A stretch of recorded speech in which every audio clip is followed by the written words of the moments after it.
சற்றுமுன் வெளியான தகவல். கலைஞர் மகளிர் உரிமை தொகையில் ஒரு முக்கியமான தகவல் வெளியாகியுள்ளது. அத பார்க்கறதுக்கு முன்னாடி நீயும் நம்ம சேனல் சப்ஸ்கிரைப் பண்ணாம இருந்தீங்கன்னா மறக்காம லைக் பண்ணிக்கோங்க, சப்ஸ்கிரைப் பண்ணிக்கோங்க.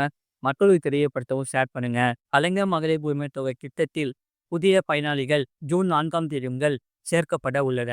அன்றைய நாளில் தமிழ்நாடு முழுவதும் நடக்கும் மக்களுடன் முதல்வர் சிறப்பு திட்ட முகாமில் கலைஞர் மகளிர் உரிமை தொகை திட்டத்திற்கு விண்ணப்பிக்கலாம். இதுவரை கலைஞர் மகளிர் உரிமை தொகை பெறாத தகுதியான பெண்கள் அனைவரும் இந்த திட்டத்திற்கு விண்ணப்பிக்கலாம். ஏற்கனவே விண்ணப்பித்து இந்த திட்டத்தில் விண்ணப்பம் நிராகரிக்கப்பட்டிருந்தாலும் உங்களுக்கு தகுதிகள் இருந்தால் நீங்களும் மீண்டும் கலைஞர் மகளிர் உரிமை தொகை கோரி விண்ணப்பிக்கலாம். ஆனால் கடந்த முறை என்ன காரணத்துக்காக நிராகரிக்கப்பட்டது, அந்த காரணம் தவறானது என்பதை உறுதிப்படுத்துவதற்காக ஆதாரம் உங்களிடம் இருப்பது அவசியம். ஏனென்றால் கலைஞர் மகளிர் உரிமை தொகை திட்டத்திற்கு பயனாளிகள் இதற்காக தேர்வு செய்யப்படுவதற்கு அரசு ஒரு சில விதிமுறைகளை வகுத்துள்ளது.